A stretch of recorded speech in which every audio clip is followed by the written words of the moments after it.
Every single successful business that I look at is using this exact same model. And here's what I'm going to say the challenge is for hospitality, for brands who sell things based on trust, based on nurturing, based on higher tickets. Hopefully today's the day you turn a new leaf and, if you're watching or listening to this, you quit ghosting. That's an important part from a company expectation. But from a guest expectation, I will give you like another example, which look for opportunities to create some magic moments. And he's like, the magic moments don't have to be big. One thing is how you do everything is like super important, especially as nobody's going to know your business better than you. We've got a couple of problems that we need to solve. We want to open our store, open our venue, launch a new product. We've got a couple of problems we got to solve. One, that's when you hire a coach. That's when you hire somebody who can be your co-pilot. How are we actually going to get our product, our experience, our business in front of a bunch of people and get them interested enough to come and pay us money for our thing? The way we serve our food, the way we train our team, the way we handle our social media managers, everything is intentional. You bring in more, you get paid more. It may be the right move. In fact, there's a company that we're working with right now that grows almost exclusively through their ambassadors. I know. They think they got a system, but they don't. All right, it's time for this week's Ghost Board. 10 brands. We pinged them, praised them, and patiently waited to hear from them. You probably hang out in that DIY quadrant just to prove the concept. And what I mean by that is, on one side, from an internal structure, it helps your team see that there's a culture in place. If you don't have a playbook for social media and a strategy for social media that you want someone to follow from the T, then you're hiring a company to create that for you. They realize they could go further and faster with the right people, with the right co-pilot in their business.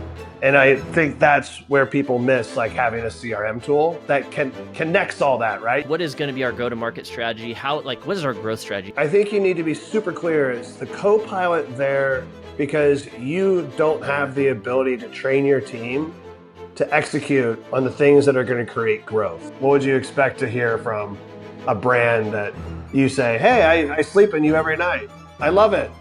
The humans need to be the one cultivating the conversations. I think the challenge is this.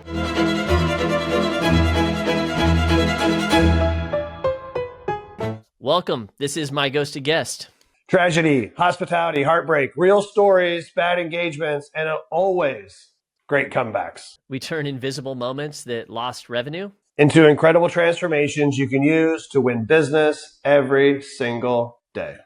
My name's Gabriel Ryan. My name is Brady Lowe. And this is My Ghosted Guest. Hopefully today's the day you turn a new leaf and, if you're watching or listening to this, you quit ghosting. Yeah, and I think that brings me to a really interesting point is, it's how you do anything is how you do everything. And this is something I've wanted to talk about since we launched the show. And I feel like, how this works is if you ignore your guests online, let's say that they send you a DM, they comment on a post of yours, right? That's my social media arm.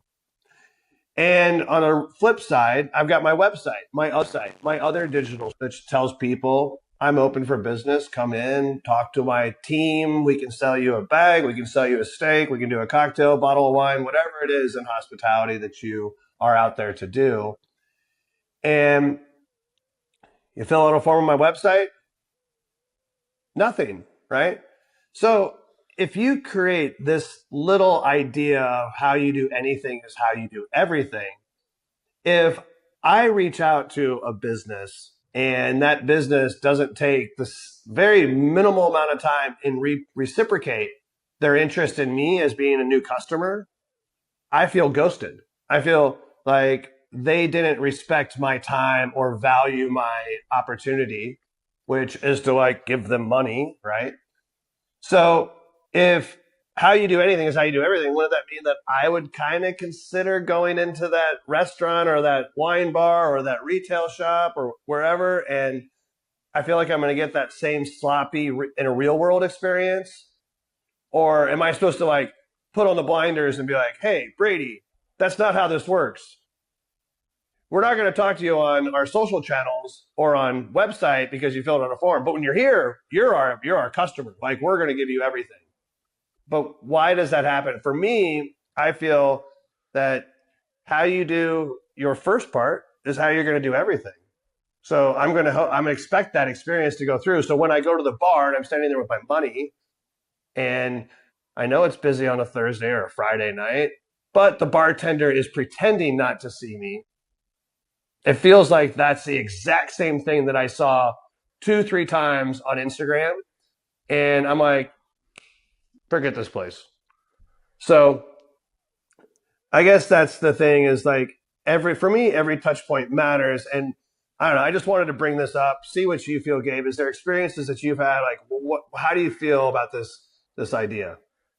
Yeah, no, absolutely. I think it's critical, and I can see how, as chef founders, chef owners, folks in the events business or in hospitality, like, especially having been someone who's worked in that business, had my photography business for over a decade, I see how it's easy to get to that point where what we tend to do, or at least what I would tend to do, is kind of put these customer experiences into containers, where I knew that the experience that I would give a client on an event day or during a shoot, or even the time leading up to a shoot, or when they were coming to meet with us to consult to see if they wanted to hire us or not, those containers, I was locked in and rock solid in terms of the experience I was delivering and the engagement that I would give, because I knew, like, oh, hey, I've got this opportunity. This person, raised their hand. They're interested. They were referred my way or found me on Google, you name it, regardless. But what I was ignoring was everything outside of those containers, which is much more obvious to me now as someone who, will pay for great experiences and for hospitality, and has been on the other side and has asked people to pay me for those same things. And what I mean by that is, if we ignore those containers and realize that there's actually moments in between those containers. So, real world example, when my my family, we head into Nashville. I'm like, I want to treat my family to an incredible meal and experience something that maybe we haven't tried before. What's the first thing that I'm going to do? Like, I might ask a friend for some recommendations, or I might do a little bit of searching. And if I go and look at, there's an incredible Mexican spot in Nashville, one of my favorites, called Mesa de la Vida. Incredible food. These guys actually, I feel like, do a really good job at this. If the very first time that I discovered Mesa de la Vida, what did I do? I searched, I saw their Google business profile, and what's the first thing that I'm like, everyone might have a different experience, but I'm going to look at the photos, because I want to see, like, okay, one, is this even an environment? Is this just a place to Photo take? menu is one of the best things in the world. I mean, my wife loves menus with all the food photos on Oh there. yeah, Like, it's not for every restaurant, but it is. It helps. It helps quite a bit. So I love photos. totally.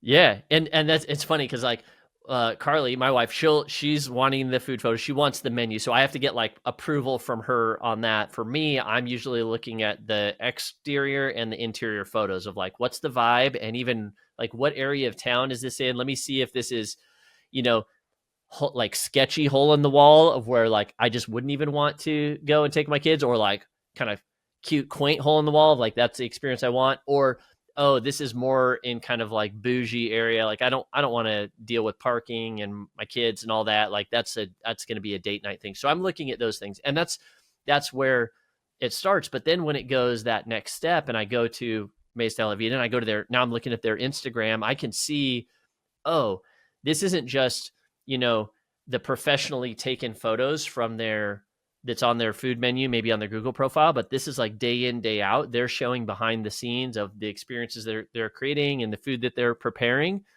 And all of a sudden I'm like, all right, I want this. Now, old Gabe would have been like, okay, until somebody, like, calls to make a reservation or reaches out, like, we wouldn't engage until then. But now we have to look at those spaces in between the containers when somebody shows up to your Instagram profile, and they like something, are you ghosting them? Because to your point, Brady, if I go and I comment and they're like, hey, those burrito tacos look insane, and if I get nothing back, I'm immediately going to whether I do it intentionally or subliminally, I'm going to think like, is that how I'm going to get treated? Am I going to show up and there's going to be a long line and they're not going to care, or is it not actually this good and they're just kind of like putting on a front? Versus what if they respond to me and be like, hey, would love to have you in. These are mouthwatering. We guarantee they're going to be the best thing that you've had, this side of the Mississippi. Like, would love to see you in there this weekend. Or to your point, I know sometimes you'll say like, hey, you'll take it that extra step. If they went and checked out my profile and saw the things that I was working on and am interested in and engaged back, what is it like? What am I going to believe? What's the story I'm going to be telling myself about that establishment? Is like, oh, they actually care. They're going to go the extra mile. So of course I'm going to go, spend my time and money there with this, with this brand, with this company.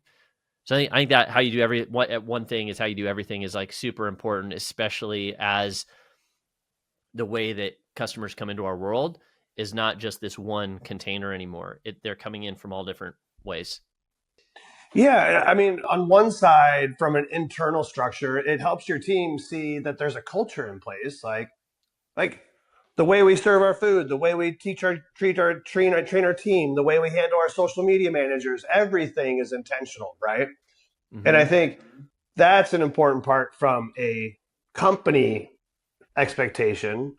Mm-hmm. But from a guest expectation, I will give you like another example, which, to kind of like paint it, hopefully crystal clear.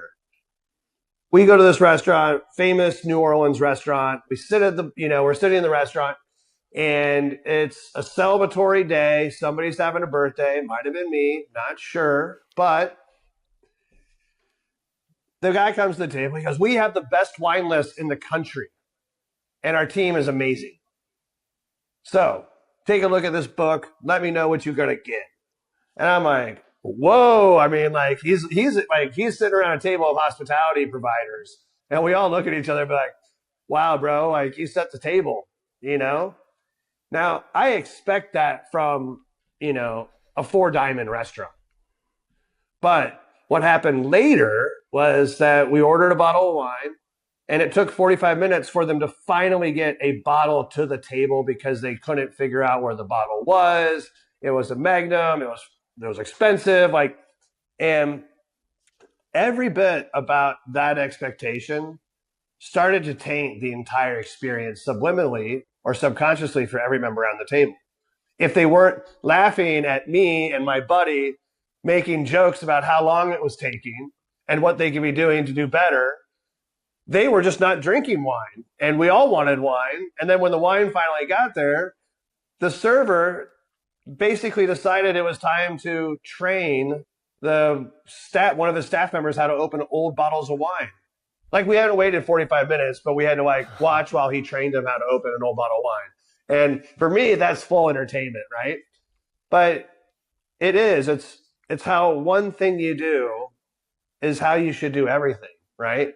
And your guests are going to notice hiccups in service. They're going to notice hiccups in promises. But if you lay down a subconscious dark matter that's not in your best benefit, like ignoring social media, then you're only creating more volume in anything that's going to happen in person for them to become a critic, for them to walk away, right? And people notice stuff like that. It's like, am I going to buy a $2,000 handbag for my wife if I walk in because that's the one thing she wants, and it's the worst customer service experience that I ever get, in the store. Yeah. I'm like, this bag smells horrible. I don't want it, but I have to get it. It just changes it when it's the nicest place ever, and you get that full 360 experience. So I don't know, it's just something I want to talk about because I think it's important for people to see that, when we look at making our decisions where we want to eat, buy, drink, support, dump our cash into, that front loaded digital experience is somewhere where I think we really need to pay attention. Right. Yep. I don't know. Enough about my wine gripes. What do you want to talk about today? Yeah. There's an idea I think has come to the forefront. I don't even know what that um, scientific law is or whatever, when like you buy a new car, so like you buy a Cybertruck, right? And all of a sudden you see them everywhere, or Who's you buying pick up a new Cybertruck? brand. What's that? Who's buying Cybertrucks? Let's buy a Tundra or a Chevy. Sure, a Ford Lightning. So like you're like, hey, I'm gonna pick up the Ford Lightning, and all of a sudden, like you never saw them before, but you're seeing the Ford Lightning everywhere, right? That's how this idea is, because it's something that it's a model that I discovered probably like 8-9 years ago, that I'm starting to see really kind of hit the mainstream, and not mainstream in terms of everybody, but mainstream of like the top producers in business. So the folks that are making the biggest waves, that are really adapting well with how social media, AI, and technology, and making sure that they're not going to lose market share, they're not going to lose revenue. And it's this idea called the co-pilot model, because when we get started in business, we've got a couple of problems that we need to solve. We want to open our store, open our venue, uh, launch a new product. We've got a couple of problems we got to solve. One, we need to get our strategy. Like, what is going to be our go to market strategy? What is our growth strategy? How are we actually going to get our product, our experience, our business in front of a bunch of people and get them interested enough to come and pay us money for our thing? And to do that, we need strategic control. We need to know like what's the strategy we're going to implement to do that. The second thing we need like predictable results over time, every day, day in, week in, day out, week in, week out, month in, month out. Like if I've got a brewery, I've got to make sure that seats are filled, that we've got, a full house every night that we're open. Because if I have a great opening weekend and then I'm dead for 2 weeks, and then we try to run a promo and it's like up and down, uh, it's no way to run a business. That's a really quick way to go out of business. So it's like, okay, we need some kind of strategy. We need some predictable results. And usually there's a few ways that folks tackle this, I found. And this is the model. If you were to imagine, you got a couple different decisions you can make when you get started. The first is how most of us start. We DIY it, right? We pick ourselves up by our bootstraps. The benefit of DIY is we're in the driver's seat. So we're taking that control of the business, and we're really the ones who are driving growth. How are we going to market and get our name out there? How are we going to get people into our establishment? The downside is we don't know what we don't know. Now, certainly we can learn from other folks. We can read books. We can buy courses. We can go to events. We can try to figure out what's the playbook I need to run to grow my business, and I'm going to do it myself. That's the DIY model. The problem with that is, again, you've got low strategic control, meaning we don't know what's going to work yet or not, because we've only got our perspective. And it's really hard to get predictable results. It's kind of like we don't feel in control of our own growth. So what do folks do? They go, okay, hey, if I give over that strategic control to someone else who's done this a bunch of times before, I could move faster. So we hire agencies, we hire PR firms. The problem that shows up there now, while it's great, like and there's a place for agencies, there's a place for these other firms, but if we like abdicate our growth to them, then all of a sudden you've put someone else in the driver's seat of your business. And that's great while they're driving, because they've navigated this before. They've done it 100 times before. They know what path to take to get there faster. The problem shows up when another client needs their attention or something else, because if they're an agency or PR firm, by their very nature, they're going to be working with a bunch of clients. And so at some point, they're going to have to get out of the driver's seat to go attend to something else. And what does that mean? That now you're left driverless. And the problem there is now you're detached there, because you've got no one kind of like driving the show. And so you end up with this kind of, it might work for a little bit, but all of a sudden now you're driverless. So then what do we do? Then we go, okay, well, what if I could jump back into that driver's seat, which is what we should do as the entrepreneur. Um, and now instead, with the education that I have and the experience that I have, I'm going to hire maybe a coach or a consultant to come in and help me and guide me. Which again, there's a place for all of these things. There's a place for coaches and coaching. But then what happens? Well, now all of a sudden you're in the driver's seat, but your to-do list gets longer and longer and longer. You've got more stuff that you need to do, or all the shoulds, like, hey, I should be getting on social. I should be doing this. I need to be doing that. And so you end up with overwhelm. So you're again back in the driver's seat, high strategic control, but low results because it just takes time to implement. And so this is the like big aha, and what I found a model that I think is really like better, and it's what we're seeing is working with clients in Accelerator and with Growth Map and the Climb and those things.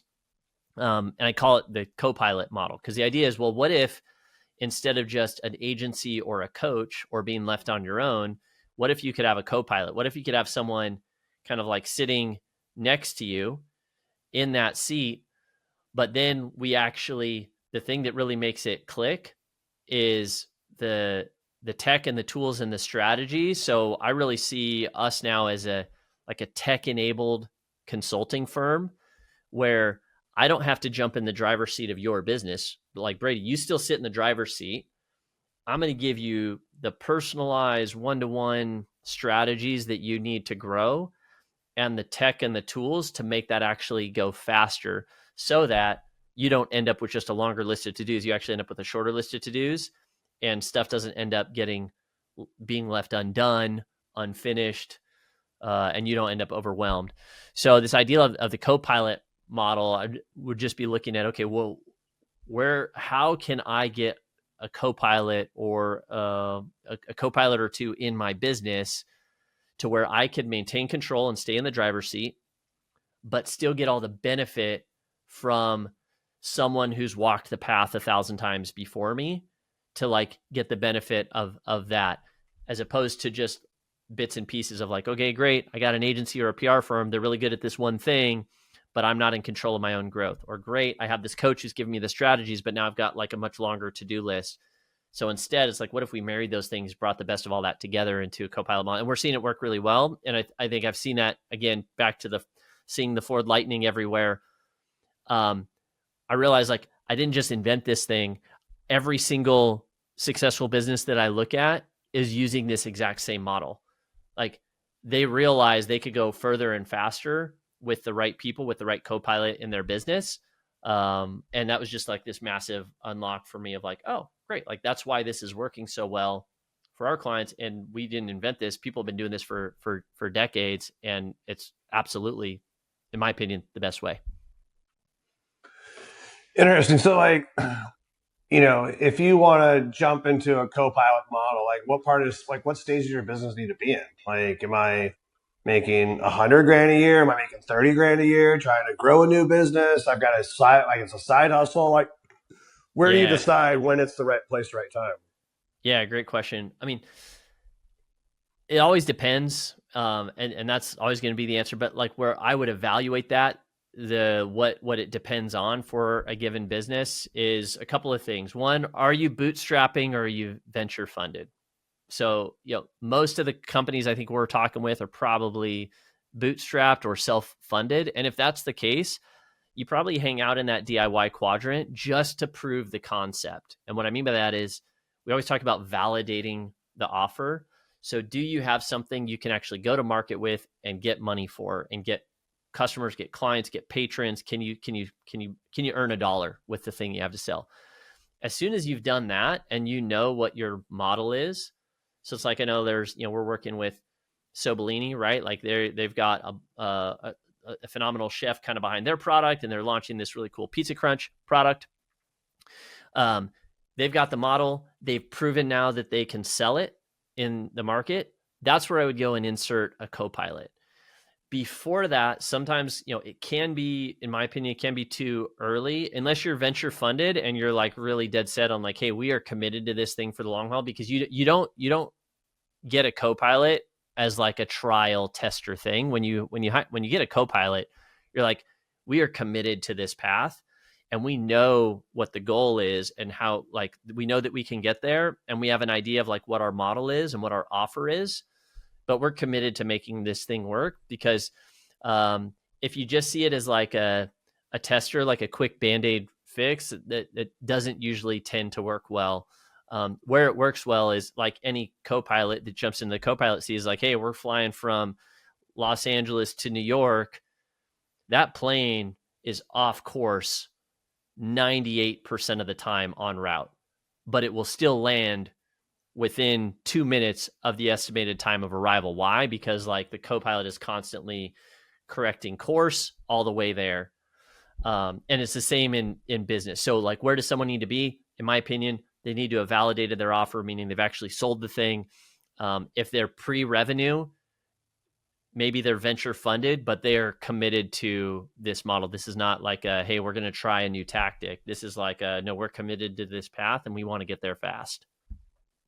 Yeah, and I think, I mean, of course, I'm an agency, so we have a full service marketing agency. So, I do like the agency model.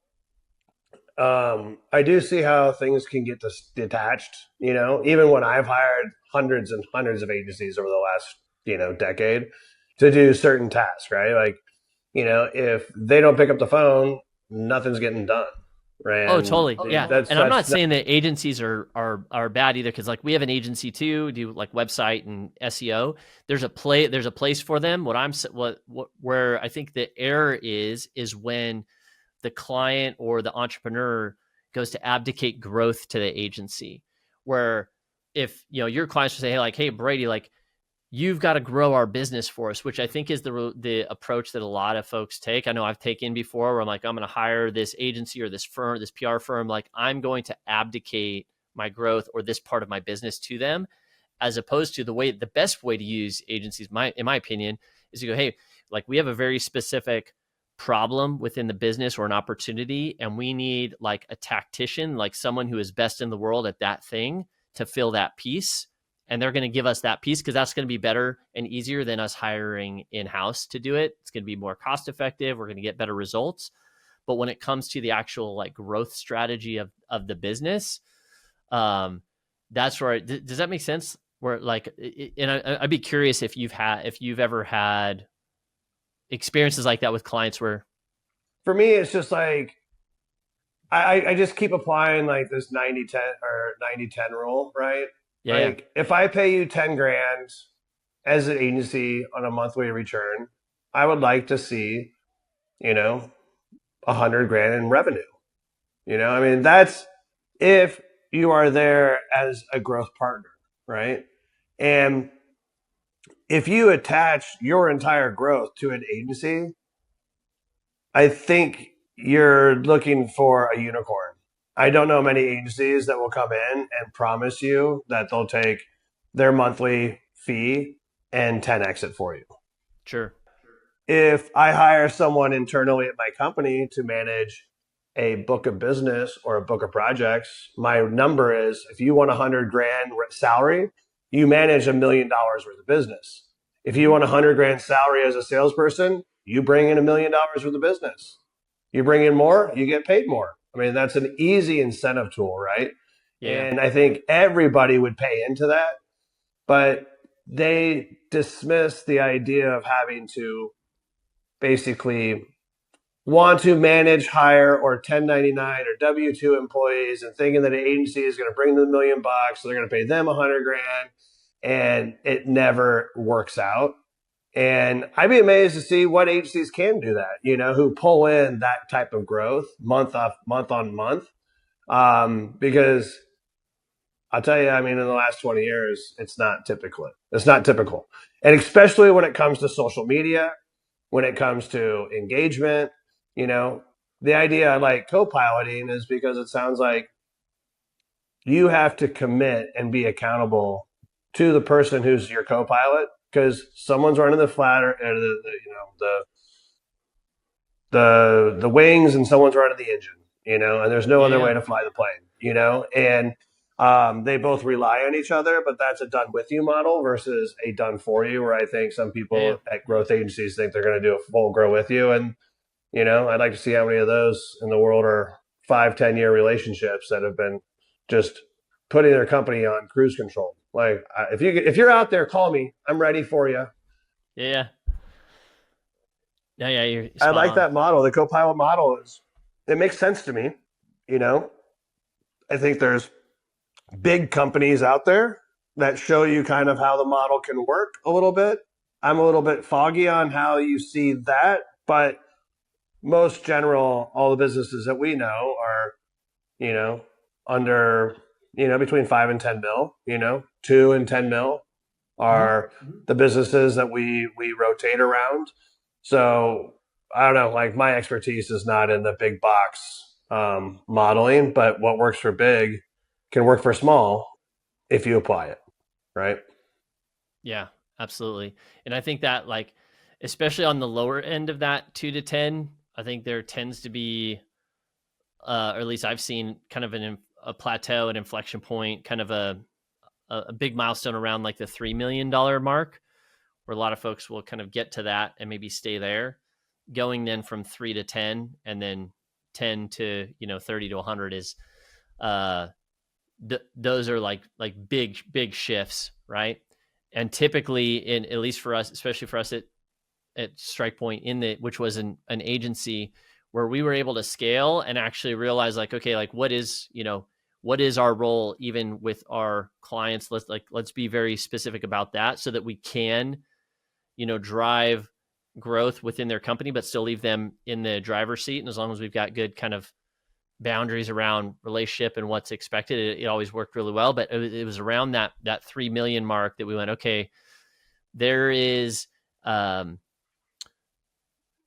we were part of masterminds and had coaches, and we had also partnered with some other agencies.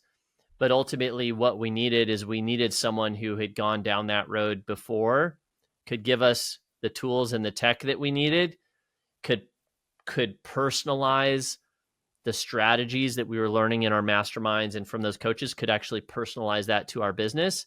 And kind of like, a Sherpa that's going to help you get to the summit of Mount Everest could not just be radioing down from base camp, like, oh yeah, like turn left up here. And when you get above this elevation, make sure to change out your oxygen. They're not like radioing down from base camp, but like they're literally walking that trail with you. We're able to go so much faster. Yeah, and you're in confidence, 100%. You wake up in the morning and you feel like you've got somebody to look at, to watch, to mimic, to follow, versus being like the guy who needs to make the decision and Right. you're just not sure which way to go when the big storm cloud is in front of you, Yeah. So interesting. I mean, I kind of want to like bring up something else, um, which is fun, but I wanted to see how you felt about dating apps. And I'm on them all the time. Not. my wife gave me one for Christmas. It made no sense. But I think environment. If we look at our environment, it's this invisible hand that shapes our behavior, right? And this is something I came up with. This is James Clear with Atomic Habits. Environment is the invisible hand that shapes behavior. So if the point comes across, if you're a digital storefront, Instagram, emails, website, what I say is the framework of your container of business, right? So on one side, let's say that you're a person, you're standing on stilts. One side, one of those stilts is your Instagram, Facebook, whatever social channels you have.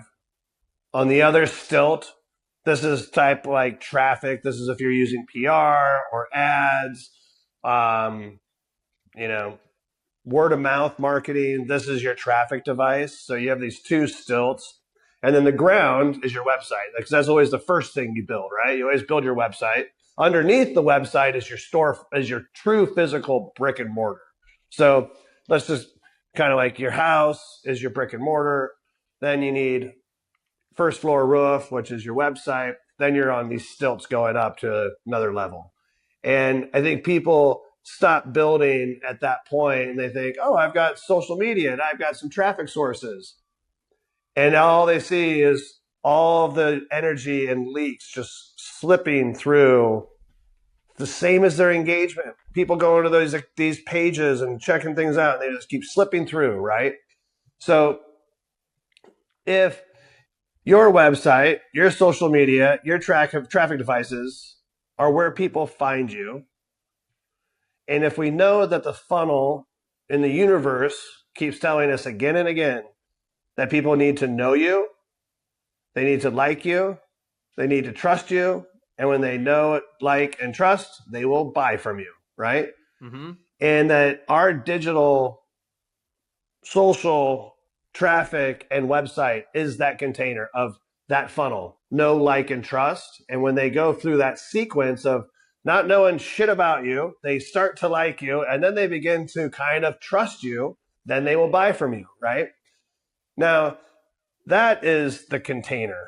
And I think that's where people miss like having a CRM tool that connects all that, right? Usually there's like 15 different tools that they think they got a system, but they don't. Like it's, unless you're capturing it all into one bathtub and you get to enjoy your bath every night. Otherwise, most of the water is just leaking out the bottom and flooding your business, and it's too overwhelming, and you get into this, like, I get it. That's the pain. That's the suffer. But let's tie this into a dating app, right? So imagine that you spend all this money on your website, you spend all this money on social media, spend all this money on PR, but you're not your business. You are a you, and you have a dating app. You put all that money, imagine 12 months of what you just did in your first year of business, all into one profile on a dating app, one. And then people who like you or want to get to know you come to your page, and you're stuffy, you're bitchy, you don't even respond to them.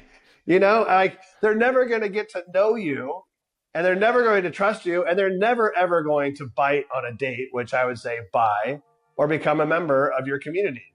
So I don't know, it blows my mind that people, if you just frame your business and you living on these stilts into a dating app for like formula, you're like, you look at your team, like, why didn't you respond to him? Like, he's cute. He's a cute guy. I would go on a date with him. But it's not like you just swipe left and show up at the restaurant and he's there with a jacket on. Do you know what I mean? It's like you got to go through some of the interactions. And what is it? Like, do you know how many interactions it is before someone actually buys from you? Is it there like a number, an average number of how many interactions it takes before someone actually trusts you enough to buy from you? It's a freaking lot. I mean, you see a lot of these things put out there, and it used to be that it was 7 interactions. It's a lot more than that now. What we're actually upwards of 20 to 33 interactions before you actually get someone to buy. That means you've got to touch them that many times. Email, social, like ads, reminders, you know what I mean? Like, that's crazy. Yeah. Otherwise, you think you're just so good that people are just going to like show up, you know, you're going to throw your name on the dating app and you're going to be married next week. Not how that works. It's not. Yeah. And so why do we expect that? Why do we expect that with our businesses, but we talk about it with something like a dating app and it seems like ludicrous? What's the disconnect? I mean, could you imagine putting that many people on project? I mean, what average restaurant or average wine, average websites, what, 5 to 20 grand a year? You know, 5 on the cheap side, you pay for what you get, 20 on the normal side, 150 on the expensive side, right? Yep. And then what on social media managers, easily $1,000 a month for someone decent. They're not doing engagement. They're not following up. They're not treating it like their own profile. So you're just getting some pretty vanity stuff put out there. So that's 1,000. If not, you go to $2,000 to $3,000. I mean, imagine dumping that all into dating app. I mean, you have a pretty sexy page. Then you have a PR person who's You talking would. about you too, And you'd think you'd pointing probably everybody be to the pretty dating app. spot on. I was saying you'd think you'd be pretty committed at that point too, that when you get some interest on the page, what the heck are you going to do? Well, you're going to respond, you're going to engage back, right? Like this is what we spent all of this time and money and effort and energy for. We finally got proof of life. Like, let's lean into it again. So why don't we do that on social? Why don't we do that in our businesses? We do it when people are with us in person at our winery, at our brewery, at our restaurant, at the event, leading up to the event, when I was, shooting photos of folks, or when they came over to the studio for that initial meetup. I was doing it then. Why not in between? All right, now I'm at your dating app, right? Let's call the dating app the CRM tool, because it's kind of what it is. You put all this stuff together and everyone's going to this one app and there's no one responding to it, right? Yeah. So you got this app and it's like, somebody's like, hey, you're cute. I want to get to know you, right? Swipe left, swipe right, heart, likey, whatever it is. No response. Why? Because we put all of our energy into what the website looks like, what the profile looks like, what our social media posts are going to present us like, what is our PR team doing, that we forget to train the person who is sitting behind the tool, right? All right, so I'm not running my dating app. I have somebody else on my team who's there doing the dating app, but they're not trained. So what do they say when somebody says, hey, you're cute, I like your content, what's next?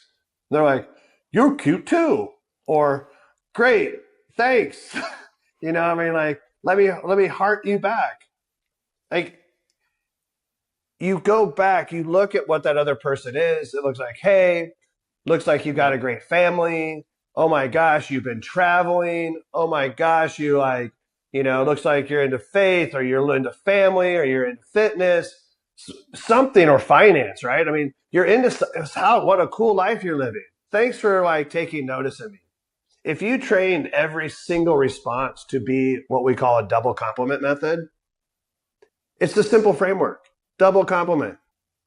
And you will get so many more people who want to go on dates with you if you just show them a little bit of appreciation. Like, Gabe, man, you're a man of faith. You got a great family. Looks like you guys travel around. You just got back from the Ozarks. What a great place. Thanks, buddy. I'm not asking you where do you want to go eat or what your favorite date was, or you know what I mean? I'm just showing you a little bit of interest. Like, I saw who you are and what I like and what stands out. Now, I don't know. I think that's the part where I think the missing link is right now, is the training. Yeah. We don't know how to handle that. And I'll tell you, it's true, because I can hire PR agencies. I can give them a playbook. And guess what they do? They freeze. They become paralyzed. I call it the paralyzed parasite. Yeah. They'll take your money and they won't show results. They'll say they do something, but they won't actually execute. And that goes back to the co-pilot method. And that's why I think it's so important for you as the business owner to be in the driver's seat. Again, there's a place for PR, for agencies, for social media managers, for coaches, but it's not in the driver's seat of your business. And something as important as engagement. Now, you can get the playbook from a co-pilot, but who's got to be the one committed to running that playbook every day, day in, day out? It's your staff. It's you and your team being in the driver's seat of your engagement. Because if you can create that experience in between those containers, in between visits, when they're online and with social, that's where I love how all these kind of ideas end up playing together. That's how, how you do one thing is how you do everything.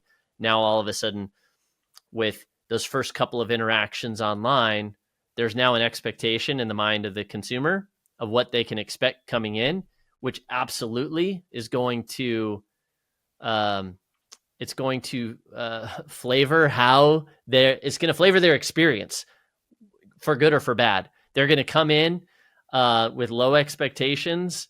And even if you do a great job, they're still going to have those low expectations kind of dragging it down. Or They're going to have high expectations. And if you're great at what you do, you're going to deliver that phenomenal experience in person. And it's going to confirm their suspicion before they ever showed up. And then those are the kind of folks that shout your name to the rooftops. Yeah, and I think you nailed it right there and made me think about something. So when you're looking for a co-pilot, I think you need to be super clear. Is the co-pilot there because you don't have the ability to train your team to execute on the things that are going to create growth, right? That's when you hire a coach, or that's when you hire somebody who can be your co-pilot, because they're doing the things. If you don't have a playbook for social media and a strategy for social media that you want someone to follow from the T, then you're hiring a company to create that for you. And that is a co-pilot role. So I think when you get into being interested in what co-piloting means, that nobody's going to know your business better than you are. Right. So you're going to have to create playbooks and SOPs. And if you're not making playbooks and SOPs, then you don't have the North Star in front of you. You're basically letting other people hodgepodge your North Star, right? Because it feels good. The next guy is like, I'm going to make you $1 million. Of course you are. I'm going to give you some money. Then you're going to fail. And then I feel like I'm a failure because I didn't do my job and I don't know what my job was. But what happens is that co-pilot component is that you need to be the one who extracts out your policy, your practicality, your programs for these people who are your co-pilots so they can make them better. And if you don't have those programs, then they create them for you. And I think that's where that co-pilot is, right? I can't manage the wings because I'm flying the engine. Mm-hmm. Well, that's what I do. I read every manual on wings. I can get you up and get you down. Can you give me power?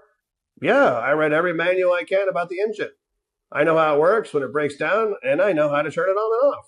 Let's do this, right? Yep. And I don't know. I think that's a very interesting point because I think when you look at co-pilots, it's like, well, what's my role? I think your role is to help them understand your business as best as possible. And if you don't do that, that will never succeed as a relationship. Spot right? on. Yep. Yeah, exactly. Knowing the inside of your business, knowing where it is that you want to go, and then working with them to figure out like, okay, well, what's the current thing in the way? Like, where are we off course? Like a co-pilot when it's like we're going from LA to New York. Oh, it looks like we're off course 3 degrees. Okay, great. Let's course correct. But we can't know that without knowing where we want to go and where we are at currently on that path. Yeah. And I don't know, I was thinking about like funny like story about, dating, etc. And the only one I have like dating right now in the last 14 years or 15 years is my wife. So mine is it's this idea of over ordering, right? I love to over order. Like if you and I go to a restaurant, chances are we're going to get 3 or 4 entrees for 2 people.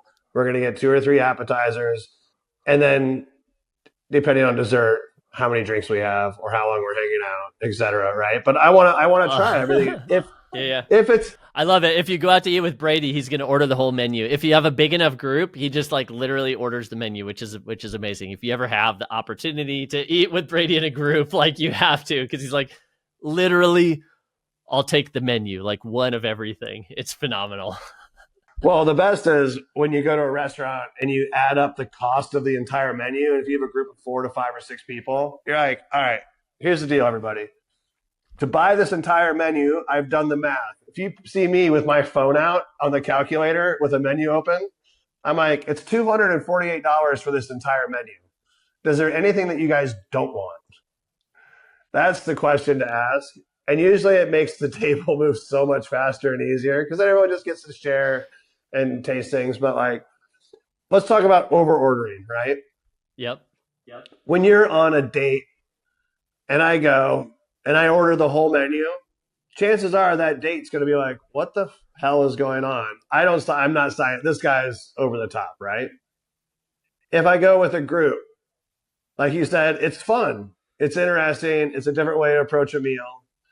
But I think the idea is that when you get into your first experience of doing engagement with an app like Instagram or your website, that oversharing, over ordering, over asking other people is not a good technique. It is to go in and to show that that other person is more important than you at that moment. And you look and you show them compliments, you show them that they've been seen, and you take it bite by bite. And I think that's a way to get those interaction numbers up, right? And it Yep. helps build trust. If I come in, I'm like, order the whole menu. Hey, I got my whole life story for you. Hey, It's like, whoa, yeah. whoa. Normal date would just be like, back up, bro. Like, so just think about engagement in that way. It's just like building kind of a lean in, lean out mentality of like, make them want to talk to you, show them they're curious, make them curious, you know, create a hook. I mean, what is the story? Like the framework is hook, story, offer, follow up, right? Mm-hmm. So give them something, you know, hook them in with a compliment, give them a nice little story, makes you seem trustworthy. Promise I won't order the whole menu again, Gabriel. I know that's scary, but you No, know, like, I loved it. I mean, we were far enough into our relationship where I was good with that. If that'd been the first well, go, I don't know. we were That also might hungry. we were very hungry, and it was worth it. Like so worth it. Uh, So I think that I that's don't know. good. That's how I like wrap up with that. You know, like dating app thing. It's just that you gotta take it piece by piece, like when you're dating. You know, you don't like they don't diss you one night and then you send them 30 texts. Be like, why didn't you call me back? Where are you? And they're like, all right, this ain't working. You know, so I think it's the whole goal is to just start to build trust with our audiences and bring them back and to let them see that we're not here to, you know, make them feel like they're only important when they're on site with their wallets in hand, you know? Yeah, it's simple. It doesn't have to be complicated. It just has to be consistent. It has to be daily. It's just what is hospitality? It's like be hospitable. Give people a remarkable experience, and that doesn't have to be this big thing. It's actually some advice from a business coach of mine who I actually looked up to because he also had two daughters that were grown and gone and into college and beyond. One of them had been married, and so I realized like, oh, this guy, he values a lot of the same things that I do in terms of business success, but also family success. And I asked him, like, what are some of the nuggets that I should be paying attention to right now as an entrepreneur and a father? And he's like, it's really easy. He's like, you just look for opportunities to create some magic moments. And he's like, the magic moments don't have to be big. It can be taking your kid to Dairy Queen for an ice cream. Like it can be, cooking dinner outside one night. But he's like, create those magic moments. And then he said the second part, he's like, tell stories about them often. So like come back to those moments and be like, hey, remember that time, like when and just doing that. And we can do the exact same thing with our market, with our clients, with our patrons. It doesn't have to be this big thing, but we want to create those little magic moments. And if we do it consistently, then we can always like point back to it and they will point back to it as well. And that's where, Seth Godin says it best. He says, to be remarkable, you just have to do something worth remarking about, make it easy to remark about it. And when you go out of your way, like we did at Nordstrom, sending those little handwritten thank you notes, or when somebody follows you on Instagram and you actually reach out with a genuine compliment, the double compliment method, and you're not asking for anything in return, like those things are worth remarking about because nobody else does them. Doesn't have to be rocket science, can be simple, just has to be daily, has to be consistent. Consistent. You have a hostess at the restaurant. You have a front person at the retail store. You have somebody ready to meet guests at a winery and take order. Like you have a tasting room, man. Like you have to have someone there in that position all the time. And the crazy thing is that position is like $15 an hour. It's not expensive to have somebody run a playbook for you. It's like all they're doing is cutting onions all day long, And that's the tears of joy that's going to happen when you start to see the interest compounding and the money starting to roll in your bank account because you're actually treating people like you want them to come spend money with you. Like it literally works. There's just no way around it. Yeah, it's simple. It's easy. People just got to do it. What's I think I know you had some things I think on the ghost board. I know I did not complete my ghost board homework this week, but do we want to dive into that? All right, it's time for this week's Ghost Board. 10 brands. We pinged them, praised them, and yep, patiently waited to hear from them. But most of the times it was crickets. Sometimes a ghost woo. I don't know about that. So, all right, it's time for Ghost Board. We basically went after 10 brands. We pinged them, praised them, and yep, we patiently waited for them to respond. So, what we do, here's how it works. We hit them on Instagram. We comment on their post. We drop a DM. Do we get nothing, something, Casper, Blinky, Pinky?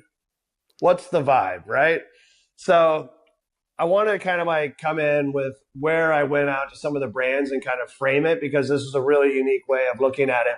I started with the top 10 brands in my daily life. The things that I touch between toothpaste, going to the store, and what I put in my body every day. So we had Tesla. That's how I get around. Just bought a new car. Nice $7,500 tax credit. Horrible customer service when I picked it up. Not afraid to say, but Tesla was not the cat's meow when it comes to hospitality. But different than Instagram. So Metamucil, Athletic Greens, and I think my Sleep 8 bed, because I sleep in it every night. Castle Flex, because I use that to do stretching almost every day. That's been a huge promoter for me. And we went out and I comment, I find a post, I like it, I comment on a different post, and then I follow them. And I see what happens. That's a trifecta of my time, right? Not only am I a customer, so my double compliment method was, hey, brand, I have your thing, I like using it. Here's the transformation, or here's why. Here's how long I've been using it. And just wanted to say hello. Most brands would respond back to, what would they say, Gabe? What would you expect to hear from a brand that you say, hey, I sleep in you every night. I love it.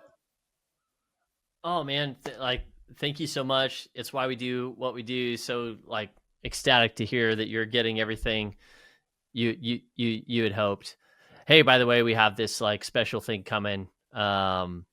Stay tuned, next month. What would you expect not to hear? Or what don't you want to hear in response from something like that? Nothing. Well, nothing. Yes, I agree. But what about like, hey, we can sell you a more expensive version of whatever you have now? Or hey, right. do you Do you want another one? Do you buy want shit from us? Like, hey, bro, I was just saying hello. Like, I don't need to buy something right now. Yeah. So we're looking at how this whole like experience goes out. So I suggest people, if you want to feel what it is like to play in this ghosted space, if you own a website and you own an Instagram channel, don't deal with your stuff first. Go out to the 10 products that you use the most, right? So these ones were for me. Send them a double compliment method. Tell them why you use it, how long you use it, and give them something you like. No negative. Just try to get them to respond to you. Just a DM back, right? So Tesla, horrible. They didn't even respond. That's a big investment. That's the biggest investment. Sleep 8, another huge investment. Those things are like $4 or $5 grand. But I'll tell you, it is one of the best things in my life. And I tell everybody about it because it gamifies your sleep patterns and gives you a bunch of metrics about your health. It's game changing. But they're crushing it. Tesla has money, but they don't have anybody to do social media engagement. Blows my mind. Not a single word, just full cricket mode. And I ping them 3 days later, still no response. On the other hand, Athletic Greens came back with an ambassador program, automated, ManyChat style. Oh, hey, thanks. Here's an ambassador program. Okay, they're looking to grow and scale. That makes sense. Metamucil, my longest partner in life, um, that one was a shocker. They came back. Human, thank you. Really appreciate hearing your story. That is amazing. Um, Stopped another message. You know what I mean? It was like they were responding like a human, so I could tell it was human and not robot. Um, that one was really impressive. Castleflex, they ghosted, then they responded, and basically, again, they're like, we work in Atlanta, and we got to a point where like it's almost like a potential meetup, because they looked at what I did, etc. But what happens in my mind is that in this ghosting space, I start to learn that I expect something more from the people that I give my money to, Sure. right? You look at it as your staff, someone who mows your lawn, then you have expectations of people that you're going to give money to, right? Yeah, So there's these two 100%. Like different a yeah. categories. It's two different categories. And, it just blows my mind that I've spent so much time or energy on certain brands. And then once I commit to being one of their customers, that it also creates a ghost, right? So I don't know. If you're going to think about this in theory, I don't know. For me, it's just like, I want them to fix it. I want them to I want them to respond. I want somebody to take a second and look at somebody who is committed to them for the next 3 years of their lives with a lease and say, thank you for being a customer. Sure. Yeah. Minimally, you do that, you put a CRM tool behind it, you're gonna grow your business. That's just the hard fact, right? Yep. But I don't know. Anything come to mind when you look at those brands and feeling that story? You have similar things that you experience? Yeah, absolutely. I mean, I think you get, on one hand, sometimes you get ghosted. Other times you just get sold more stuff. Or I think, the ambassador program one is an interesting one because it may be the right move. In fact, there's a company that we're working with right now that grows almost exclusively through their ambassadors. I know Squarespace, they grew a lot initially off of working with essentially ambassadors, affiliates who were promoting them on their podcasts and things. So that can almost look like, oh, we're inviting you into our thing, but really it's still self-serving. There's a time and place to make those invitations, but I think it's we always say conversions happen in conversation, and whether that's a conversion to someone making a reservation, booking a tasting, buying product, booking an event, whatever it might be. And so I see our job as the people running our businesses not to make the conversion happen. The conversion's gonna happen, and certainly like you want to be smart with your marketing and your messaging and your sales and your sales team and the recommendations that your wait staff is making and how people welcome your host welcomes people into your establishment. But I see my job not as forcing the conversion, just cultivating the conversation. So it's like, if I can cultivate the conversation, which sounds like almost none of them, it sounds like Metamucil of all of the brands actually probably did the best job at cultivating the conversation, which is not the one I would have had on my bingo card to be the winner there. But it just goes to show you like how low the bar is, which means that's great for the rest of us in an age where people are outsourcing their voice to AI.